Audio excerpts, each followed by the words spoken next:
All right, welcome everyone. I'm so glad to see all of you here today. My name is Andrew Olson. I'm the president of Altus Marketing. We've joined together today with the Zumaya Group to bring you this important conversation today. In honor of International Women's Day, we thought it'd be important to create a space to hear from some incredibly talented female leaders in our sector and allies who've done all sorts of interesting work in and around the social good and charitable impact space. As many of you know, our sector tends to have an incredibly high level of female representation, but if we go one level deeper than the top statistics, we often see that in leadership, board governance, and other important areas, women are woefully underrepresented. So we wanted to bring this group of panelists together today to talk about how those disparities happen, and also what it would look like for us to envision a more inclusive future reality, and what that process would look like to help us make an even bigger impact in our communities. Feel free to send questions throughout the chat today. We'll have someone monitoring. We'll also have a dedicated Q&A at the end of the call. And with that, I'm going to hand it over to Mariana and Megan to lead us through the conversation. Thank you so much, Andrew, for the introduction. Hello, everyone. As Andrew mentioned, my name is Mariana, and I am the managing partner at the Zumaya Group, a consulting firm which supports other organizations do good in the world by advising them on all things DEI, board development, executive coaching, and more. And I am so excited to facilitate this conversation on such an important date. But luckily, I am not doing this alone. I am co-moderating this event with Megan Klingensmith from Altus Marketing. Hi, Megan. Hi, nice to see everyone. Welcome. Thank you, Mariana. Like Mari said, I am Megan. I am the Chief of Staff at Altus Marketing, and I would love to kick us off by introducing our panelists. So, first off, we have Amira Barger. Hi, Amira. Amira is the Executive Vice President for the health sector. She specializes in client diversity, equity, and inclusion with Edelman. Next up, we have Gretchen Littlefield, CEO of More. Hi, Gretchen. More is a leading constituent experience management company, and it's also the parent company of Altus Marketing. We have Lisa Greer, who is a philanthropist, nonprofit advisor, convener, author of the book Philanthropy Revolution. I know, quite the multi-hyphenate, wonderful. And then we've got, yeah, hi Lisa, nice to have you. And then we have got Tammy Ramos. Hi Tammy. Tammy Ramos JD, I should say.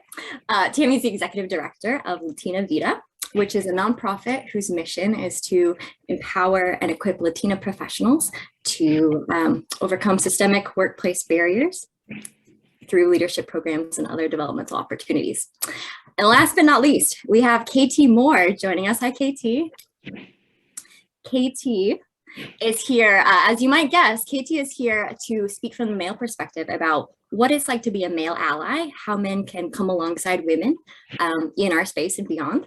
And KT comes to us from Cadence Design Systems, where he's a vice president of marketing. All right, so welcome panelists. Thank you all so much for being here. With that, we will go ahead and just dive right into questions. So as you may know, but just quick overview, we're gonna have a couple questions for the whole panel. We'll get some discussion there. Then we have a couple questions for each panelist. Throughout our time, feel free, if any questions come to mind, feel free to put them in the chat. We may be able to weave them in as we go, but if not, we'll have time at the end to be able to go through questions.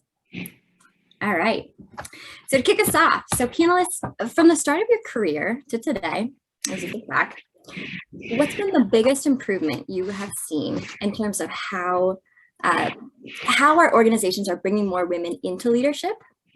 And also, where do you see kind of the biggest opportunities for us to continue to do so? I'll jump in. I think the biggest change has been recognition that diversity brings profit. And what I mean by that is, if you think of examples like Goldman Sachs that will no longer bring a company public unless they have a woman on the board, there's actual proof now that diversity makes a company perform better financially. They published a report that said that if a woman was on the board and they went public, they saw a 44% increase to share price versus 13 for an all-male board. And those are just facts. So, you know, money talks, and the reality is the financial markets are now creating positions and bringing diversity at all, not just for women, but just in general recognition that diversity brings financial growth to everybody. And I'll build off of that. What Gretchen shared is, you know, readily available data, right? There's this saying, if you don't have data, you don't have a problem. And I really appreciate the work from Race to Lead. And they've surveyed, you know, over 5,000 nonprofit staff on their experiences in leadership gaps around gender inclusion and race inclusion in nonprofit settings. And sometimes having the pressure applied from a third party that has researchers and academic institutions attached can really help shift the conversation and the tide. And you know, one of the key pieces of data that came out of that study that they refreshed in 2019 is that 48% of CEOs and EDs in our sector of color and 44% of them who are white are thinking about transitioning. Right. And so this opportunity to do more succession planning from within the organization and to plan for who that next leader is going to be, I think some of that data is going to be really powerful in helping us get to the next wave of leaders for our sector. Amira, any other thoughts on that? Yeah, I'll add to that. I think Gretchen took my initial thought about recognition, and that's a good point. And Gretchen, I think you work for a company called Moore. So I think we need to talk about royalties on that, since my last name is Moore. I think one thing to consider, you know, over the years is people have been, you know, minorities, women in particular, have been, you know, pressed down organizations. I think there's a huge amount of courage from people over the years to actually speak up, both on the female and male side, to recognize the problem, to use Gretchen's word about recognition. But I think it takes a lot of courage to actually address the problem head on in a constructive way and work with people to affect change. And I'll build off of what KT just shared. First, I just want to say I'm super excited to be here, and thank you for sponsoring this. This is a really important conversation.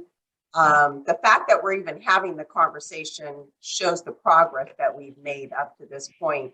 And I'll just share, you know, I'm going to be turning 51, proud to say I'm going to be turning 51 this month. No shame in that, ladies. We are celebrating International Women's History Day today. So what a better time to be having this conversation. But when I look back over my career, I'm a first generation Latina in my family. To not only have a professional career, to have gotten a college education and a law degree, but the first in my family to even have graduated from high school, more or less to have done all of those things. And when I entered into the legal profession, there were very few of us, right? In my law firm, it was a firm of 35 attorneys. There were 33 white men, 1 white woman who had been hired a year before me. I was the only person of color, and we were not having these types of conversations about, you know, where women fit in, being inclusive with women, valuing the diversity of women and what they bring, and especially women of color, right? It was unheard of. So I think we've made an enormous amount of progress, and it's important that we just keep having these conversations. And as KT said, you know, to have the courage to have these conversations and to keep pushing that needle so that the next generation, which is part of LatinaVIDA's mission statement, is, you know, we inspire, empower, and equip the next generation of Latina executives to rise to the top of their careers.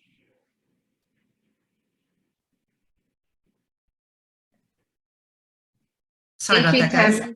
Oh, go ahead. Yeah, just want to chime in a bit. So really a little bit to Tammy's point and everybody else's, and also happy Women's Day, International Women's Day to everybody. I was going to say everybody who's celebrating, but that should be just everybody. So yeah. So I come from the entertainment business for many years, which has had issues with women, in case anyone hasn't heard about that. But to show how far we've come, and I think Tammy, your story was terrific. we had women executives at the studios that I was at, and but when I went to join, and it was a while ago, but it wasn't it wasn't a century ago, and I had about 6 interviews over a period of several months. It was for a VP position, and I sat across from a woman in a very large office who was concerned because I had 2 children and was concerned that I might get pregnant again. And also she told me that she just couldn't understand how I could possibly have an important job like this and not, and have children. It was just like, she just couldn't believe it. And I like to think that conversation just wouldn't happen now. Certainly if it I mean, it was illegal then, it's still illegal, but when I heard it from a woman, that was also a kind of a shocker, and it still is. Years later, she had her own child, and I thought, aha, you're gonna learn now. But it's shocking. It's wonderful to think how far we've come, that conversation. I don't think a lot of people would even think that. I also think that COVID has made it clear that, I call them slick moments, silver lining in COVID moments. And one of those silver lining moments was that it's now clear for everybody, women, men, everybody, that you can actually work from home and you're not a second-rate citizen in doing so.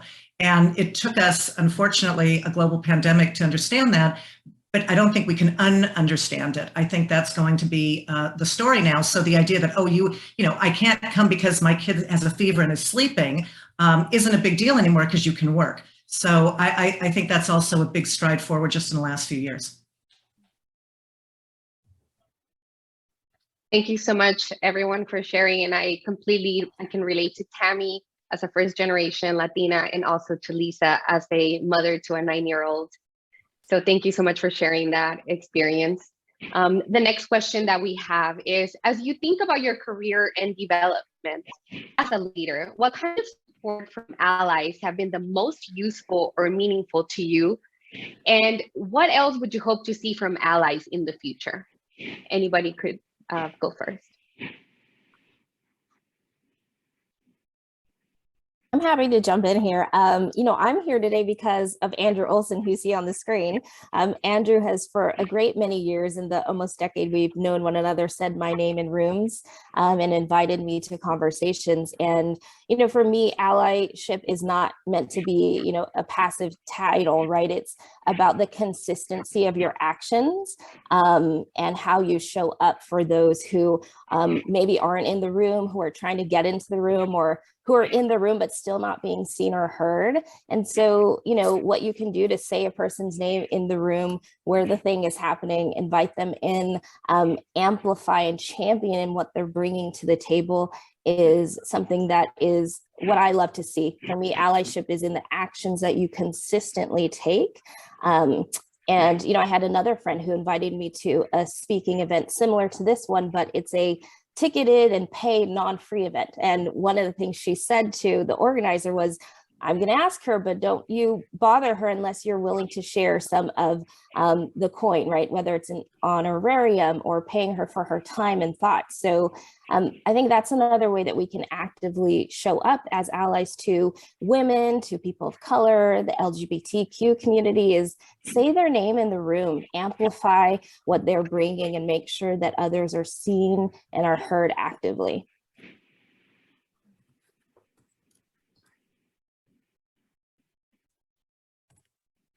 So I'll build on what Amira just shared, and I 100% agree with her. Much of my success has been due to men along my journey who made those investments, right? And it really, I look at it as 3 things.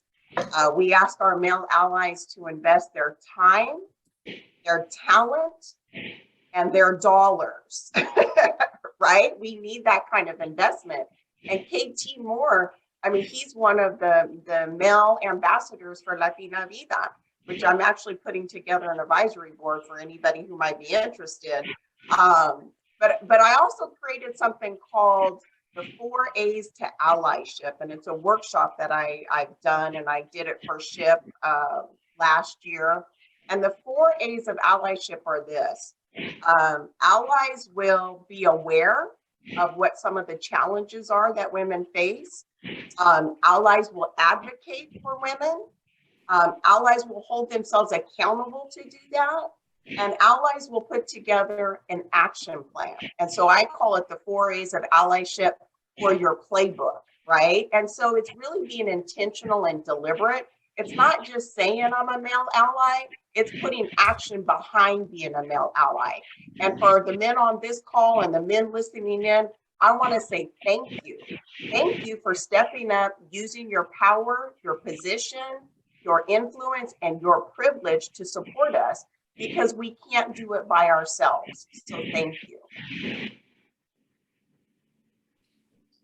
No, I think in the past, people expected mentors to offer affirmation, and that was enough. And it's really not for women or for people of color or for minorities in general.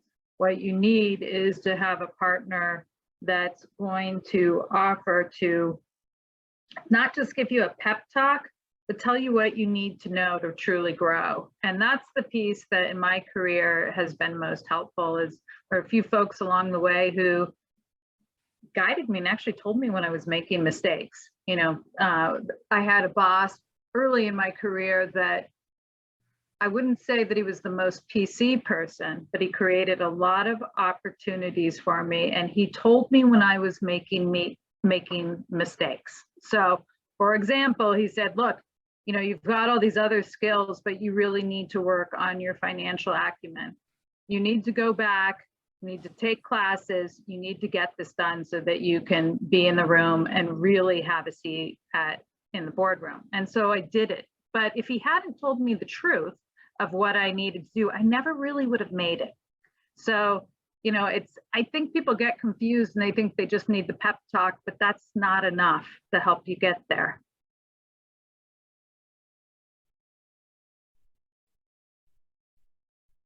Thank you so much. Would anybody else like to mention anything about what else would you hope to see from allies in the future? I think that for me, it's just allies seeing us as human beings, and that's it.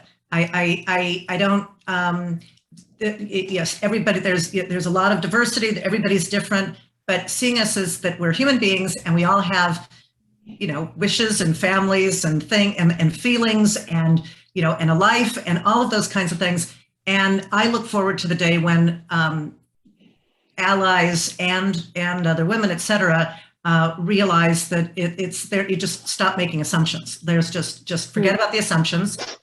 Oh, you're a woman, therefore blah, blah, blah. I think that still goes through a lot of people's minds. And I'm hoping that going forward, I feel like it's starting to go away. And one day I think it'll just be hopefully gone. Just to add on to that, I think, and we talk about allyship and mentorship. And in this context, you know, I can speak to the men and say a few things, but I'm going to just talk in general that anybody can be an ally and anybody can be a mentor, right? There are very successful women who may have gotten so bogged down in their day-to-day, you know, just trying to keep the level of performance that they may forget that they can reach back and help somebody, right? And the same is true for men, of course, right? But I think, you know, as we think about International Women's Day, as we think about the progress that have been made in, you know, generating gender equality, I'm going to make a comment to the women. Don't forget that, you know, you can have an impact as you progress through your career. You know, you can have an impact on other people. I look at the situation, and whether we're talking women or ethnic or whatever, there's kind of like 3 levels in the professional world. There's the people like us who are working now, people like me. I'm older than Tammy, so I've been working a little bit longer, but we've been around a while, and so we have an obligation and responsibility. And there's a lot of emphasis on people graduating from college or, you know, secondary college, you know, after getting an advanced degree. But I also think we need to be more intentional about the generation behind that's coming up, right? And there's no Uh-oh. What a cliffhanger. Oh, can I say something until he comes back on? Until he's not frozen anymore? So oh, there you go, KT. You were frozen for a moment. That happens. It must be age. Well, I don't know what I said, but I thought it was pretty good. Well, I was getting ready to say something, KT, as you were frozen, you know, filling that space. But no, I actually did have a couple things I wanted to share. And it's two things, main things. Back then when I worked for that law firm and there was that one other woman, I thought she was going to be my friend. I thought she was going to be my friend. She was going to be like, hey, look, let me tell you the ins and outs and what not to do. And oh my goodness, she wouldn't look at me. She never invited me to lunch. The other lawyers were inviting me, getting to know me. And I knew right away that I was just competition. I was just competition for her getting to where she wanted to be. I see that changing, but not at the rate that I would like to see it change. So here's my encouragement for the women on the call and those listening in. Let's be each other's friends. Let's be each other's allies. Let's have each other's backs. Let's support each other. Let's not have a scarcity mentality that I have to step on you so that I can get ahead. Imagine the power we can have united as sisters, right? That are in this same journey. And especially if we're in industries that are very male dominated, right? Like, no, let's unite. Let's not, you know, be divided. And then the second thing I wanted to say about male allies is I totally agree with Gretchen. It's like, you know, sometimes I hear from men, I want to support women. I just don't know what to do. And Gretchen gave some great advice. Hey, give feedback, give constructive feedback that's going to help us get ahead. And I'll give you two quick examples. Early on in my career, I had some partners invite me to go upstairs to have some drinks in the lounge thing. And it was like 8 o'clock at night. I thought, oh, I'm going to impress them because I said, oh, I can't. I'm working really hard. I got to finish this, blah, blah, blah. The next morning, my male ally in the law firm, I didn't even know that's what he was at the time, but he said, don't ever do that. If the partners invite you to go do something, stop what you're doing. Go do it. You got to build those relationships. You're not going to be impressed with, oh, you're working really hard. Everybody has to work really hard, okay? That's just a given. Build the relationship. And then I had another, like 10 years later, a white male ally. I was in a meeting and afterwards he said, hey, can you come up here? I need to give you some feedback. I was like, what? Oh, what? And he says, can you stop saying this? Right? And I'm like, what? I'm just letting people know I'm paying attention. I agree with them. He says, Tammy, you do it too much and it's irritating. Right? So I'm honest with you and helping you. Yes, we need constructive feedback. Don't pat us on the head and say, oh, you're so cute. Good job. You know, oh, tell us like it is. We can take it.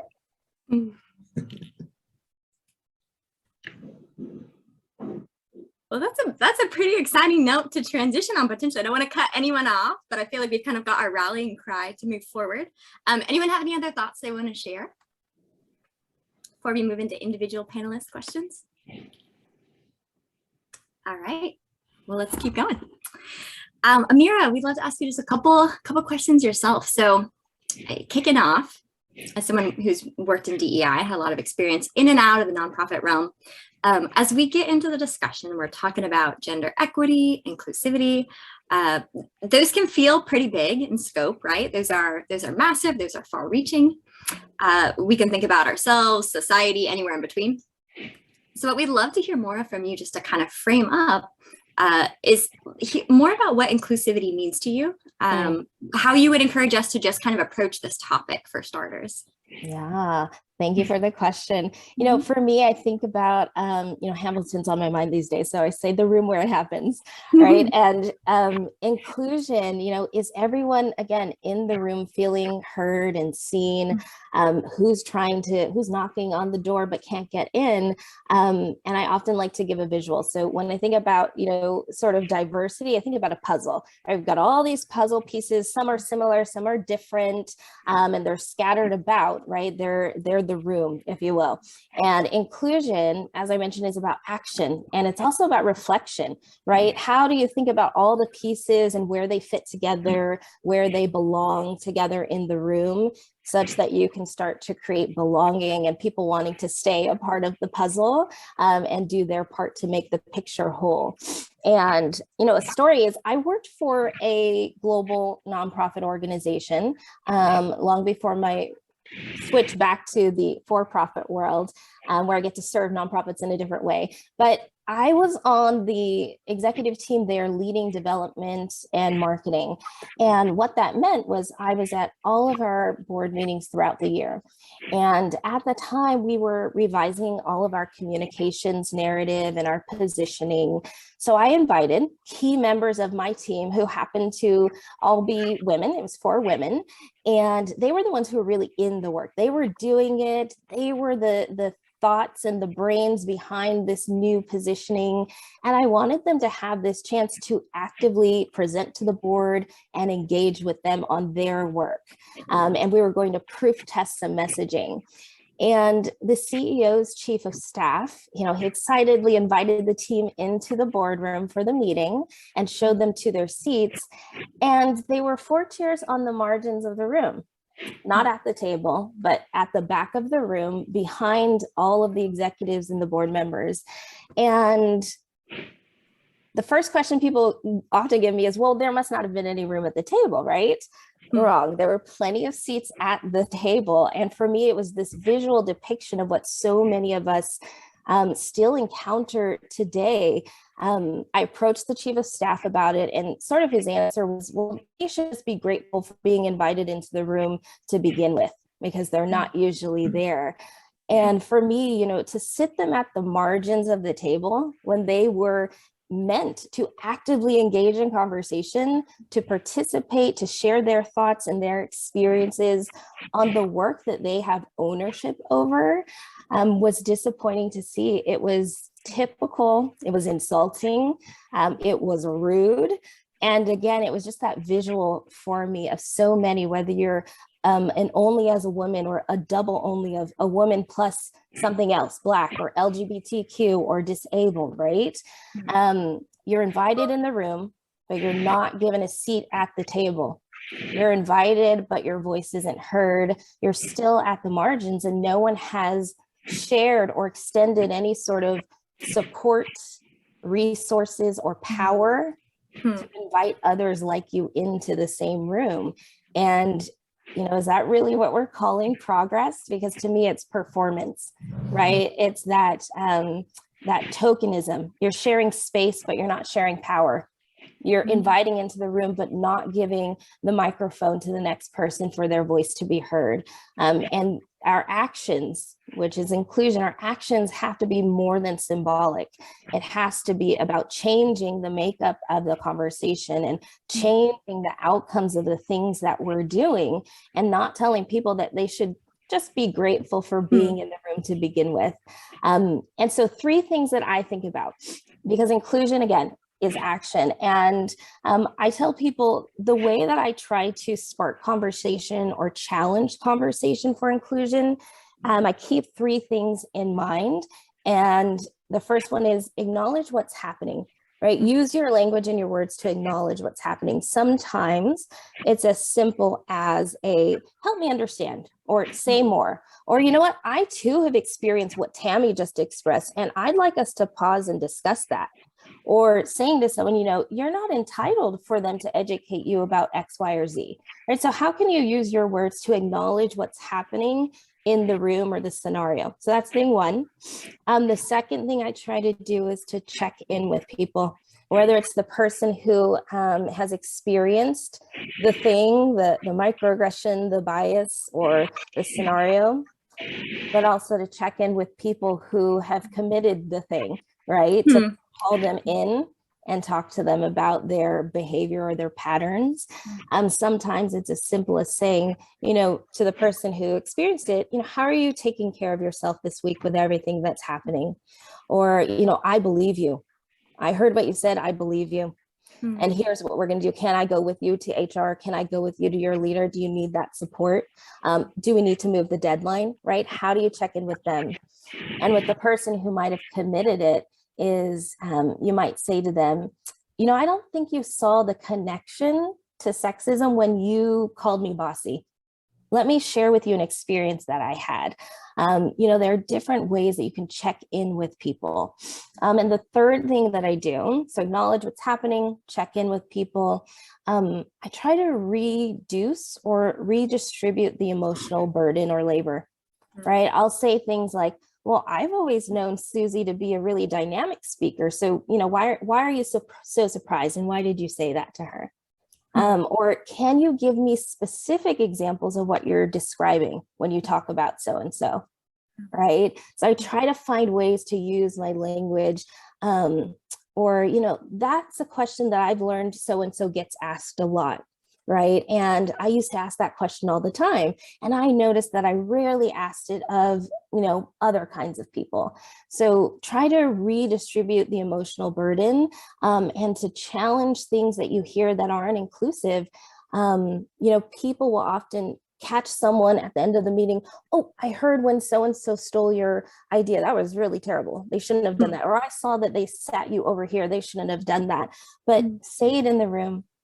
Say it in the room, be an ally, take action in the room, in the moment, and disrupt what you're seeing to help create more inclusion. People need you to be supported. They need you to extend some of that in the moment as things are happening with your actions, and do it consistently.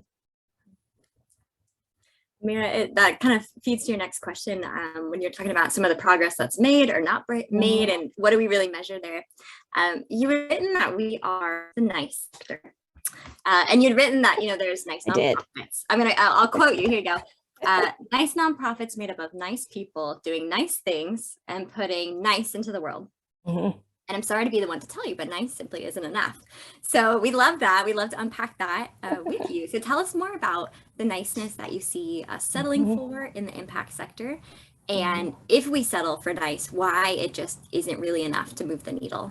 You know, we often try to focus on, I think, incremental change and things that are sort of gentle and slow.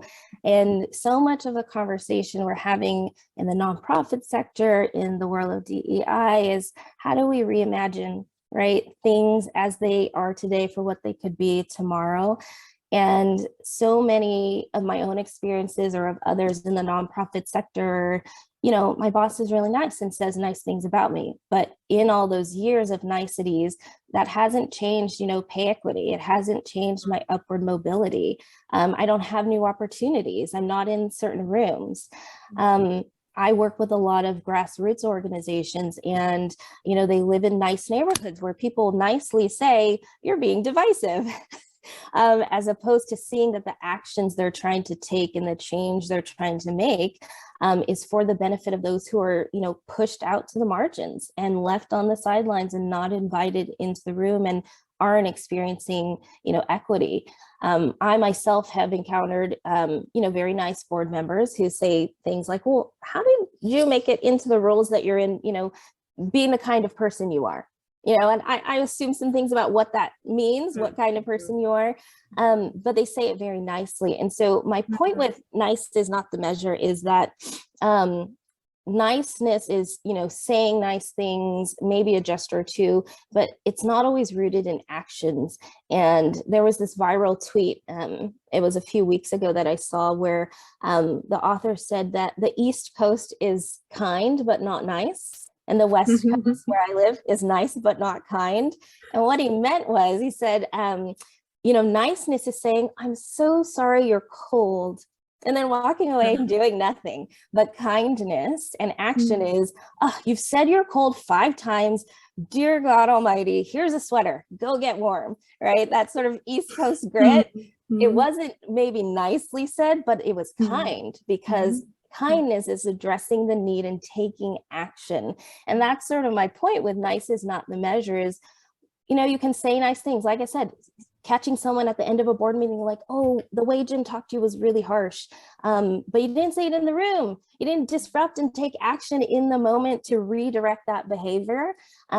So kindness is about addressing the need. Kindness is taking action, and niceness is a little bit empty, right? Niceties. I want people to take action, and I want people to think about disrupting the things that you see when you become aware that it perpetuates inequity, that it excludes people.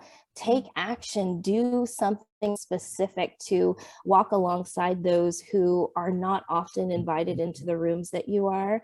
And when you see something, and you say it out loud, and you say it with your whole chest.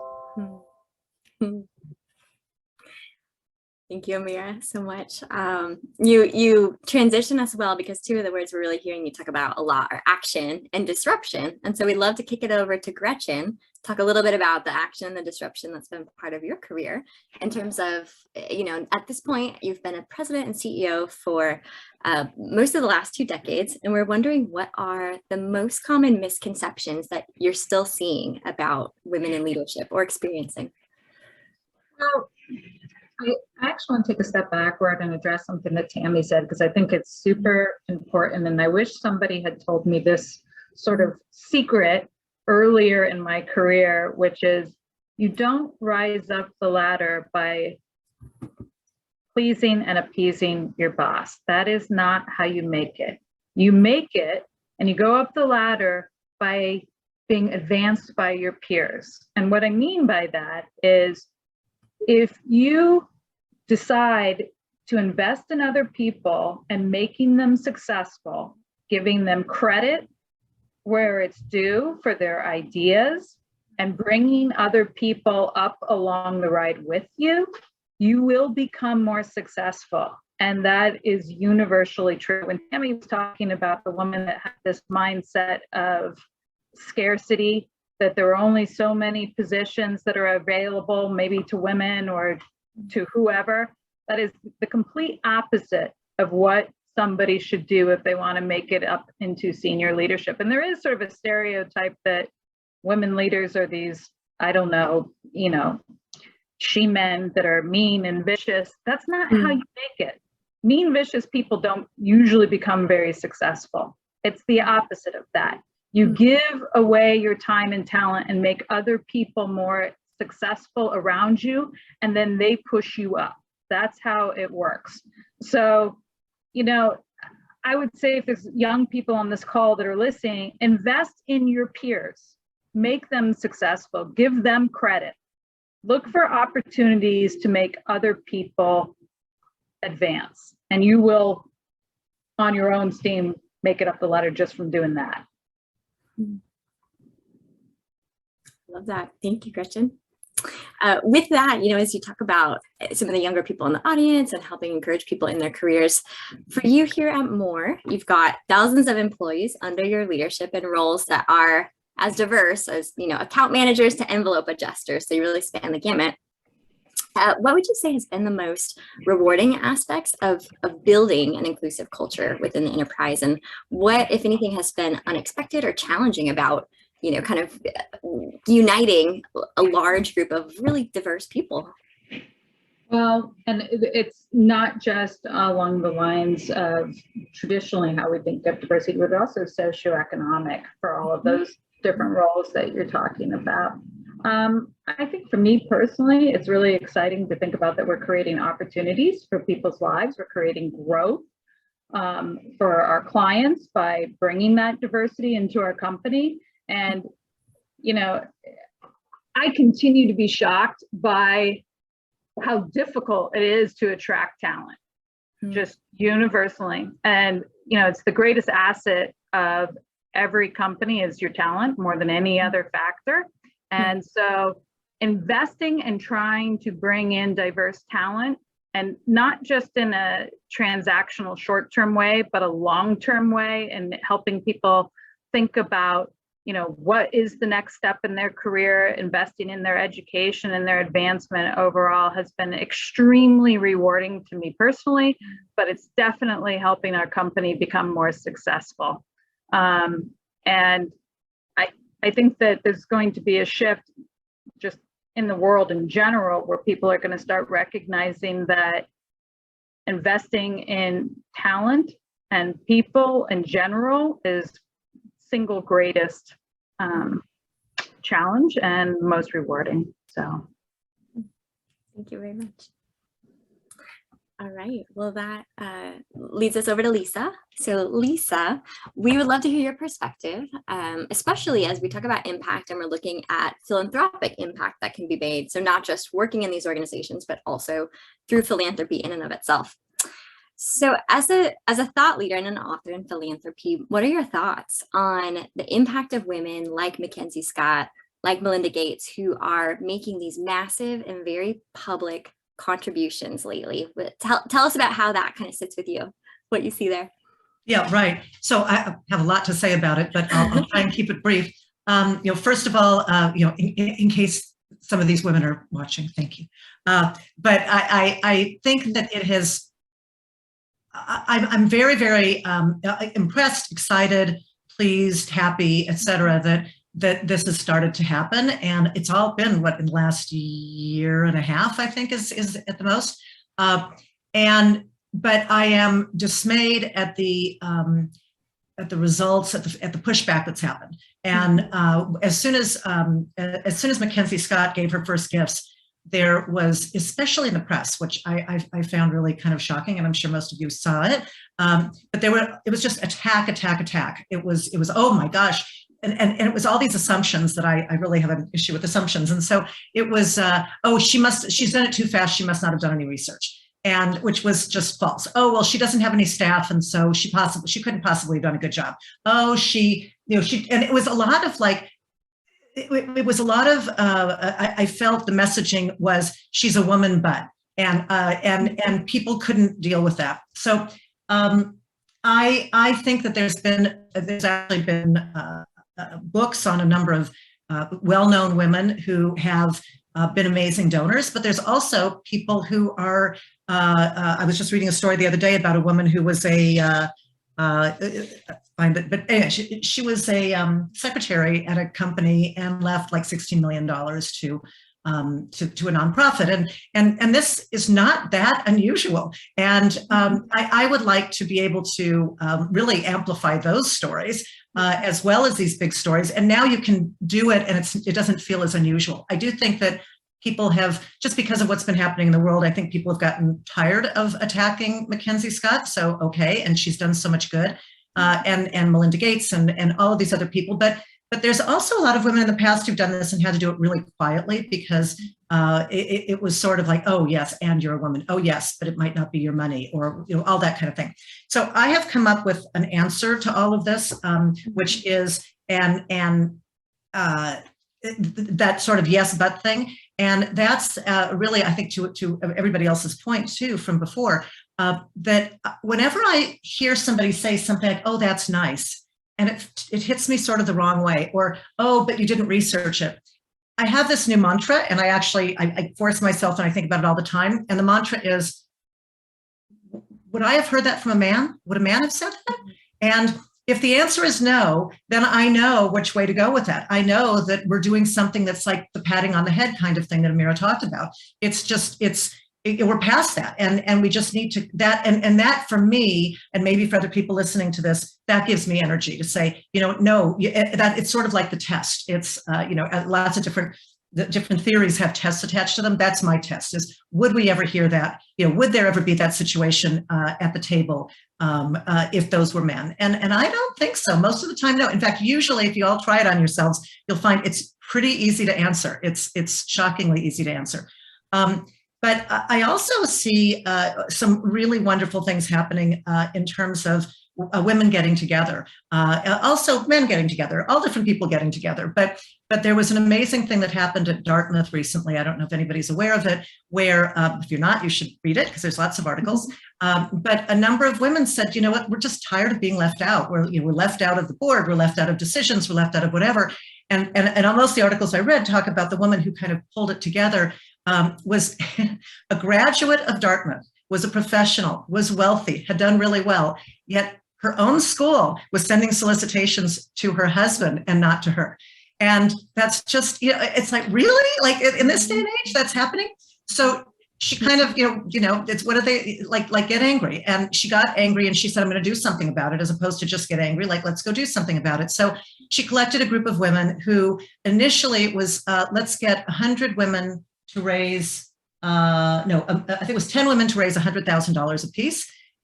It ended up, it did it so quickly. And of course the administration was kind of, I don't know, let's see, you women, pat the head kind of thing. Well, it's about $364 million now that they've raised. And guess what? They have a little bit more of a seat at the table. They still, I think the chancellor or somebody there was saying, well, it's great. We have 30-something% women on our board. You know what? That's a lot of money. And they did it, yes, with help from staff. And that was one of the things that the school seemed to need to say is, well, yes, but our staff really helped a lot. Again, really, would they say that if it was a man? I don't think so. So, but that's a lot of money. And now they have inspired women at other universities and other large institutions to say, you know what, we can do that too. And really created a model of what that could be. And so, and I don't think it has to be a women's organization. Some women like to be part of a women's group, some women don't. And I think that's okay. I think, again, we're all individuals and it's all really who we are. But this idea of you're a woman, so, or you're, although, and you achieve that despite being a woman, those kinds of things, those just have to get out of our vernacular. And I think that, and the other piece that I just heard that was pretty amazing is that the disposable wealth in this country is about 55% in the hands of women right now, which I think if I told random people on the street that, they'd tell me I was lying, but it's true. And Dartmouth, in fact, Dartmouth and Princeton anyway, here it is, Dartmouth. For the first time ever, they had more women than men graduating with engineering degrees, and that was in the last 5 years. So those are things that people, not fake news, real stuff, and those things are happening. And I think there's a comfort level in kind of reverting to the stuff that our parents might have done, or that other people have done, or that pat on the head thing, and we just have to. I think that's something women and men can do around women who are saying that I'm sorry stuff. It's like, you just don't need to do it. You don't need to say I'm sorry. You don't need to say, did I do okay? But again, think of, would a man make those comments and do that, and you're good. Thanks, Lisa. I wonder, along those lines, when we talk about power in the space and kind of who's holding the power, and to your point, who's holding the wallets as well, the money, where else in the social good sphere do you see that you really think we need more representation, we need more diversity and inclusion to show up in these different spaces? Yeah. So when I talk a lot about diversity, and I've been on a lot of panels about diversity, and yes, women, but yes, younger people. And I think that's a really, really important piece. Right now, there are about 650,000 millennial millionaires in the United States. And there are about, and for those of you in California, I know a lot of you are, 44% of them are in California. Those are people who have $1 million who are 40 years old or under, right? How many of them are on nonprofit boards? Oh, I don't know, about none, maybe. And I had one person say to me at one of these panels and said, well, no. My nonprofit has 2 of them on our board. And I thought, oh, it's amazing. That's great. So I kind of drilled into it a little bit, and I said, so do they all have full voting privileges? Yes. Do they all, come to the same meetings? Yes. They're all board members. He said, but in fact, we did something special for them. We created a junior board just for them. So, no. There's no kids table here. You can't that doesn't qualify. You can't do that. And so it's funny when certain people, especially I think older people, think that they've done this really good thing because we've let a few, these young people in. So I think younger women are going to make a huge difference. Younger people in general are going to make a huge difference. I do think that younger people in general tend to be, they're not used to patting on the head kind of thing. I think that tends to be a little bit of an older paradigm. So I think that the more that we can include age diversity along with the rest of our diversity, the better off we are. Thanks, Lisa. This has been such a great conversation. Thank you so much, Lisa. Now I'm excited to keep this conversation going, and I would like to bring up Tammy. Tammy, I am excited to hear about your career path, not only as a woman, but as you mentioned as a Latina as well. So can you please talk to us about the challenges and opportunities for first-generation Latinas in the workforce? Absolutely, and I'm thrilled to get to talk about first-generation Latinas.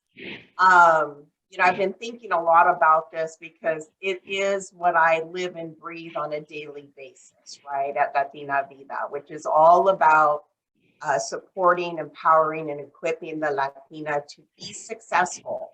And I want to respond to something Gretchen talked about earlier about a pain point in organizations across industries right now is being able to attract and retain diverse talent. And it is really, well, let me share some statistics, and I wrote them down because I don't want to, you know, like mess up this part because I can get, you know, off on these tangents. But let me talk about some statistics. 18% of all women in the US are Latinas. 1 out of 5 females in the US is Latina. 1 out of 3 females will be Latina in 2060 because 34% of Latinas are between the ages of 0 and 19. So that speaks to Lisa's point about needing generational diversity as well, right? You need to pay attention to the younger generation. But with all of that said, Latinas still earn only 57 cents for every dollar earned by white men. Fewer than 2% of all CEOs at Fortune 500 companies are Hispanic. None are Latinas. Latinas represent less than 1% of senior level positions. And yet, Latinos contributed $2.6 trillion to the US economy in 2019. We are the largest ethnic group in the US, and we are the fastest growing demographic in the workforce. So it is time, and I think organizations are starting to recognize we must not ignore this demographic. Much of our success is going to depend on them for a lot of reasons, not just inside of our organizations, but our ability to earn profit with the goods that we sell or the services that we provide are going to depend on how well we have nurtured these relationships. So I have the key to success for organizations. You invest in your Latina and Latino population, and this is how you do it. You invest in their professional development. They are asking these questions in interviews these days, right? Do you have a Latinx ERG? What kind of resources do you give that ERG? What kind of things do you provide? Do you match your diverse talent with sponsors, with leaders inside of the organization? They are asking these questions. These things matter. They're like really smart in comparison to my generation, right? I'm like, wow, look at these. So you invest in them. You teach them the skill sets that they need to have to be successful, to navigate their careers. So those are the opportunities.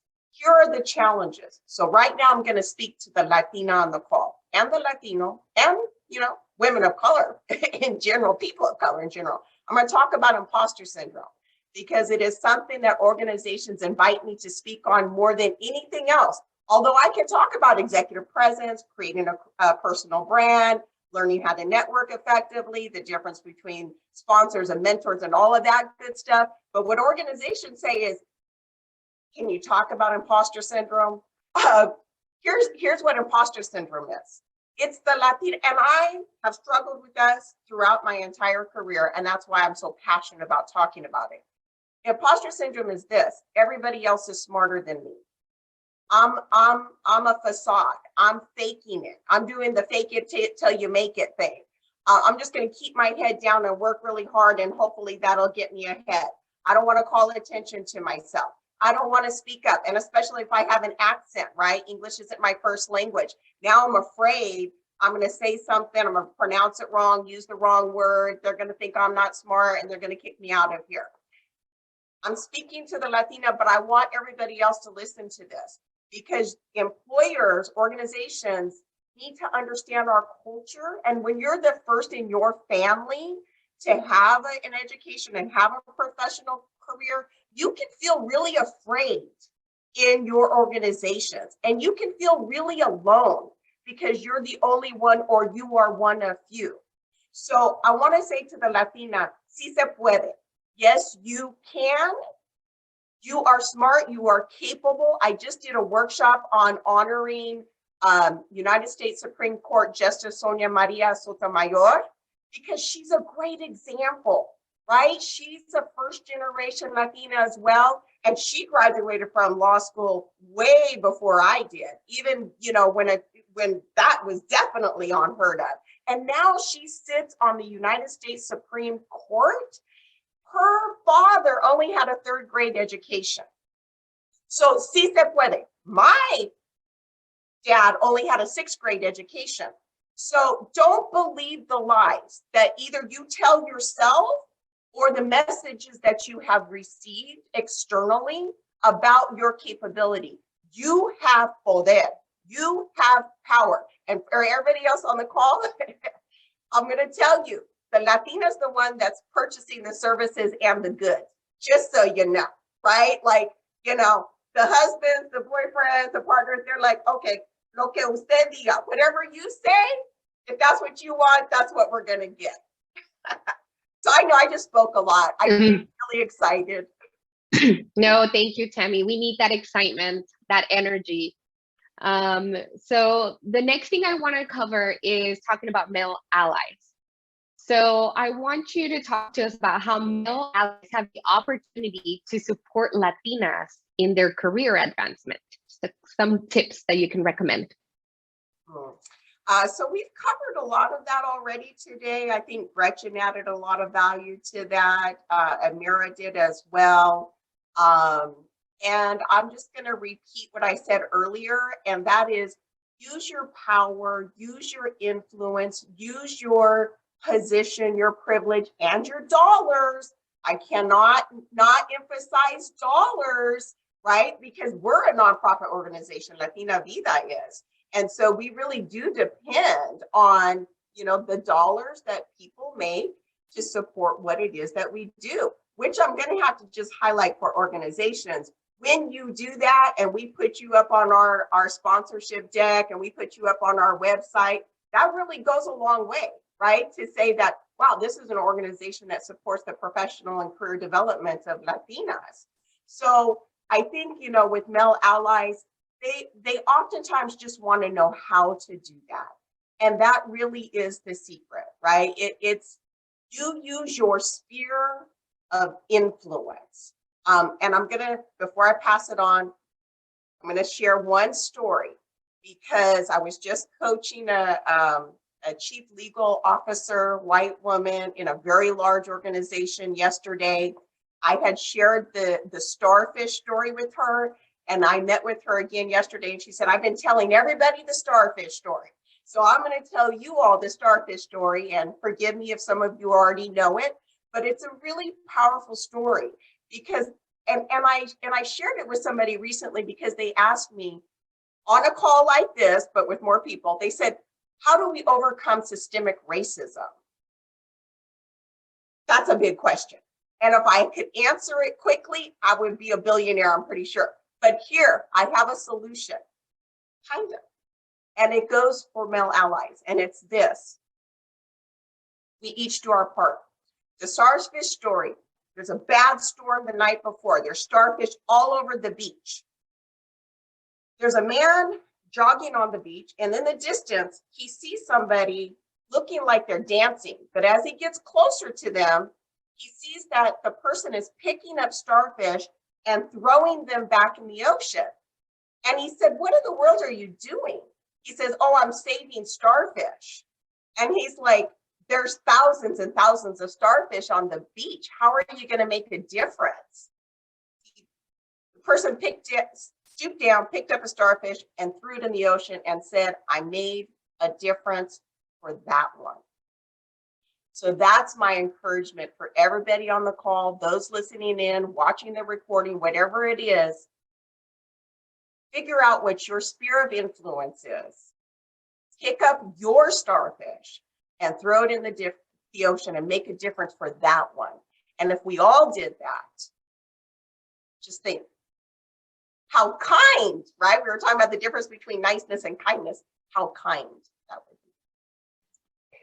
Thank you so much, Tammy. I love that story, so I will be saying that story as well.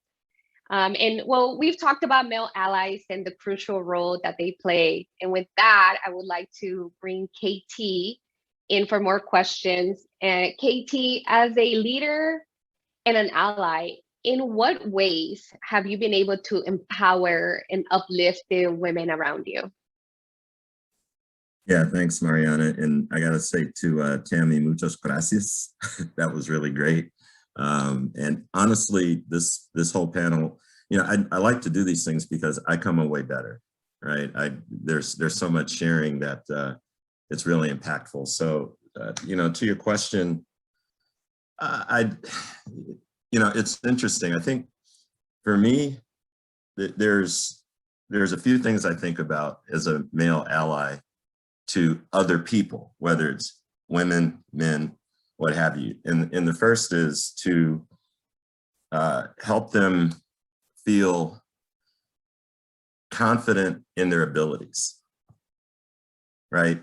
You know, Tammy talked about imposter syndrome, and a lot of times that undermines your ability to feel confident in what you do, right? And so we shoot ourselves in the foot a lot of time just because we don't present ourselves well, right? I think the other thing that I like to try to coach people or help people on is preparation. And I'll give you an example. So, you know, I've been in many meetings where people have great ideas, but they haven't really thought through how to present them, right? And, you know, I can't underscore enough how important that is. If a great idea is not clearly articulated, it's a lost opportunity, right? And so as a mentor, as an ally, especially, so bringing it back to this particular topic, I think a lot of times women in general have been dismissed so much in the workplace that, you know, they've already talked themselves out of the fact that their ideas are good or that their ideas are relevant. So from my perspective, I want to uplift that. You know, I want to make sure that everybody on my team or anybody in my sphere feels comfortable with, you know, the ideas in their heads. Because coming back to the topic of diversity, we won't succeed if we don't listen to all of the diverse ideas and if we don't include. And we haven't mentioned this word a lot today, but it also has to be equitable. And it's more than just pay.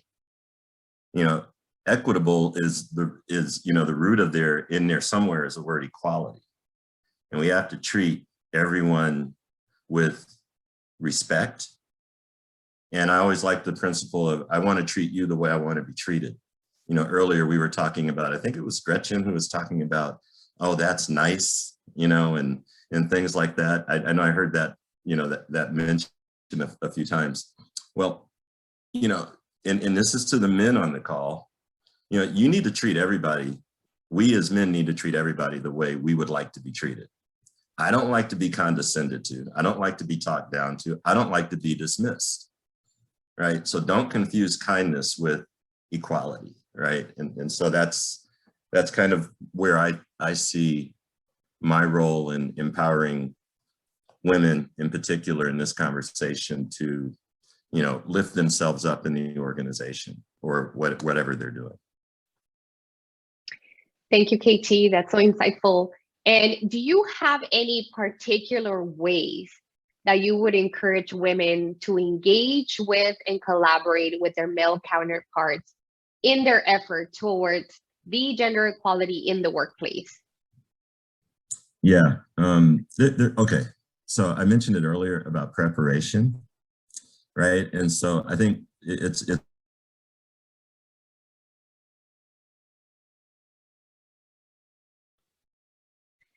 I think KT's camera froze. We'll give him a couple seconds to see if he comes back.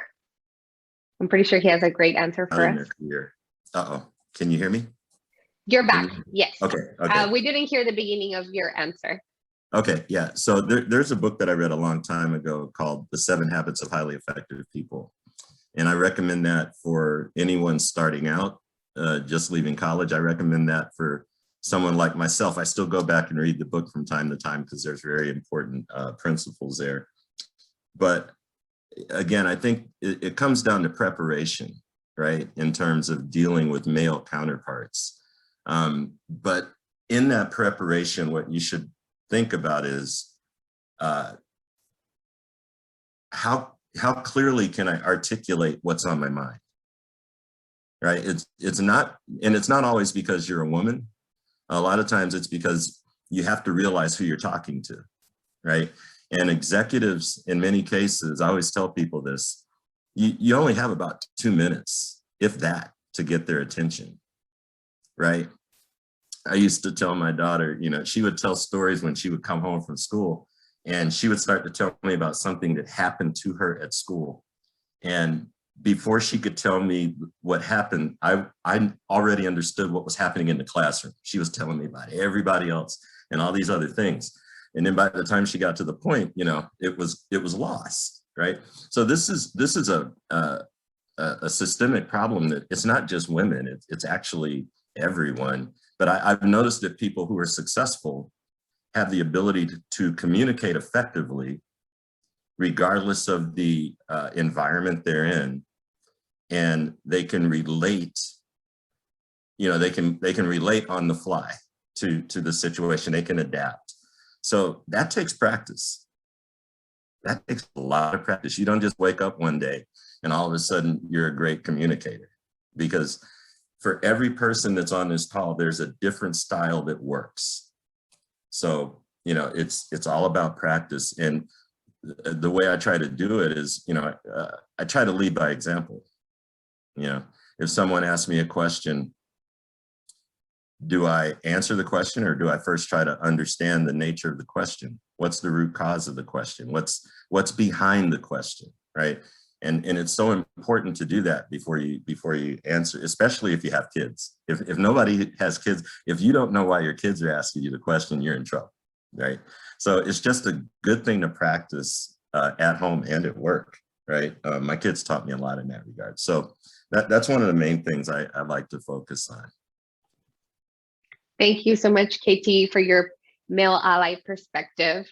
And as we have a couple of minutes left on this panel, we would like to move on to our Q&A at this moment. So please type your questions on the chat, and we would ask the question to our panelists. We have some already, so I want to go ahead and get started on that. And then whoever would like to volunteer to answer the question, you're more than welcome to.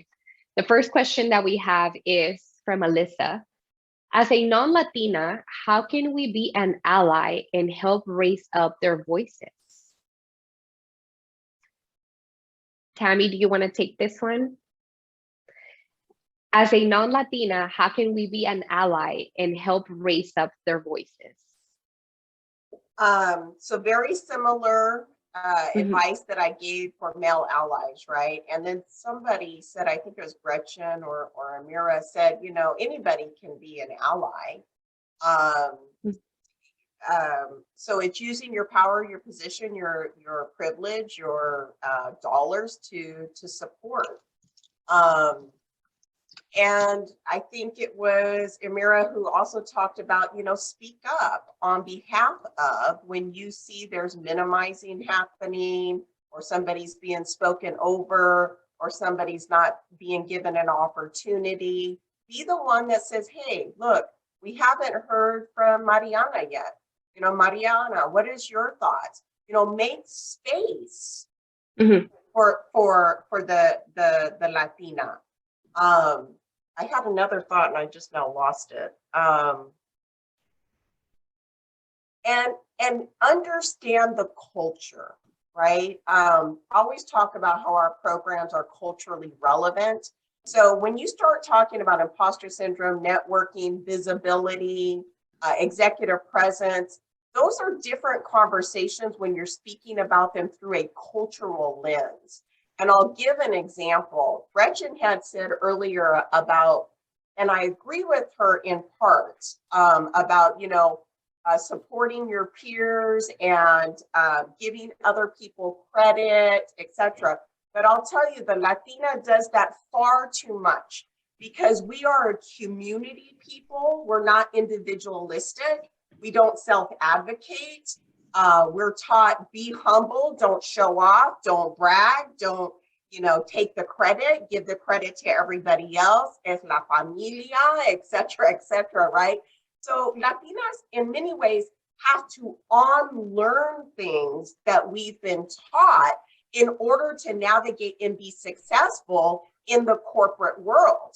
Because in the corporate world, you need to learn how to self-advocate, to self-promote, to ask for stretch opportunities, to ask for somebody to sponsor you or mentor you or develop you or give you feedback.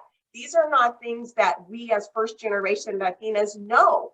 We don't know what we don't know, and many organizations don't know either, right? They need to be educated and learn. So as a non-Latina, and you want to support Latinas, that's part of it, right? It's the education. I want to add Thank you.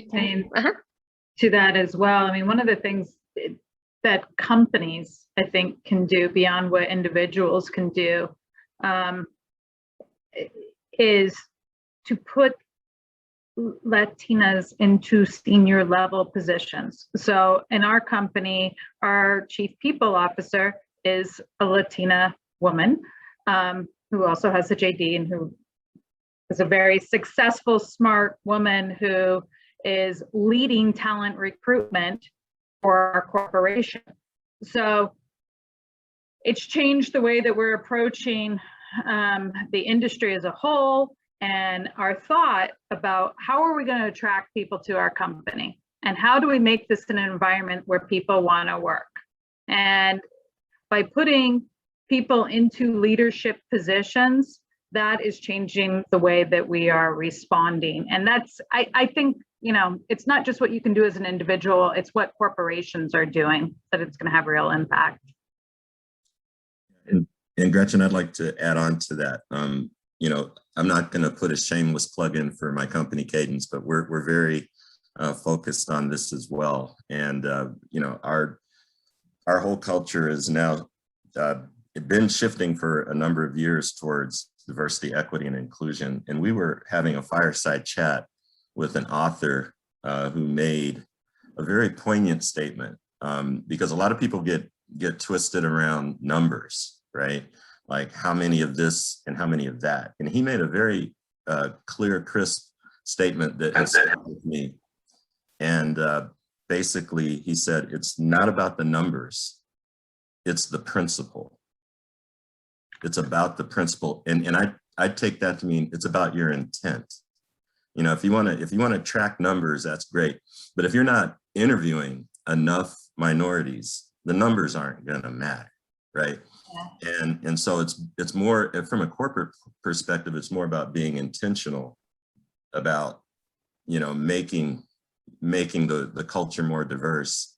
And I would say it's also from a personal point of view, outside of culture, every individual has an opportunity and a responsibility to make it part of their DNA to be more culturally aware, right? And I think Tammy was saying it, that, you know, get educated, be open to different diverse cultures. And I think that's, you know, I just wanted to add on to that, but I think you said it very well, Gretchen. Thank you so much, everyone. The next question that I see on our chat is, as a young woman who is looking to develop their career in DEI, what is some actionable advice you may have? This is from Elaine Zumaya. Amira, I saw that you placed an answer, but for those who are not paying attention to the chat or they may not have it open, can you please speak to that? Yes, reach out to me. I love to work with budding and interested practitioners. You know, the DE&I space is not new. It's been around for, you know, years, and we've had several DEI awakenings, from Title IX to affirmative action to marriage equality. But the space is still very prevailing in terms of what it means to be a practitioner, how we practice. So one thing I tell people is find a storied or experienced practitioner that you can apprentice alongside, whether formally or informally, following them as thought leaders on LinkedIn. Read and watch, because so much of the information we are learning and things are changing because the practice changes as the world changes. Our core principles stay the same, but there's so much that takes place. So read everything you can and take a course. I encourage people, you know, start to understand some of the baseline principles and concepts of how we practice to move closer to equity for people and meeting their specific needs. The best thing you can do is find a practitioner and work and walk alongside them. So reach out to me, Elaine. I look forward to hearing from you. Thank you so much, Amira. And I love that you are already starting that mentorship offering. So some people are walking away here with some good actionable items, including a mentorship by you. So thank you so much. We have a few minutes left, but I still want to move forward with our questions. There's a question that we have right now by Trisha. Can you give any examples of how to address the bias of performance when women get feedback on how they completed a project versus male feedback on what they completed? Can anybody speak on that? Well, I'll give my sort of 2 cents, and I'm also older in terms of the world is different now than it was, you know, 20, 30 years ago when I first got started. But there's some lessons that I've learned along the way, which is whatever you do, know your numbers and your facts and stick to it. Do not do the thing where you don't ever apologize. Somebody else was talking about that. I think it was Lisa. Remove the I'm sorry from your vocabulary. I'm never sorry. And I never say it unless I've truly done something that I should be saying I'm sorry for. Otherwise, I don't offer that. And, you know, in general, if you want to be measured by your actual actions, then come to the meeting prepared and have your numbers and whatever it is that you're being measured on and your facts in place, and stick to it. And don't allow somebody else to make you feel like what you are saying is not valuable. I think the imposter syndrome too, that is a very real thing that a lot of women feel. And certainly I've felt it at different times throughout my career. You have to figure out a way to compartmentalize those feelings and just continue to put one foot in front of the other of what you want to have happen. Make sure that your actions are driving the outcomes you want, and don't allow your emotions to overcome it. You're just going to have to just push. I would add to that, there's a book that I read. There's a female author by the name of Shelley Archambault. I don't know if you guys have heard of her name. She wrote a book called Unapologetically Ambitious. She was one of the first, if not the first, she was one of the first Black CEOs in the Silicon Valley area. And I would encourage people to read that book. But, in response to your question, it talks a lot about, the question that just came up. But in addition to knowing the facts and making sure you got your facts straight, I always want to remind people that also be able to articulate the impact of your project or whatever it was that you worked on to the company, right? It's one, and that's not bragging, by the way. If you worked on a project and it had some material impact at some level of the organization, you should be proud to be able to claim it as either an individual or part of the team. And like Gretchen said, don't apologize. It's not, there's nothing.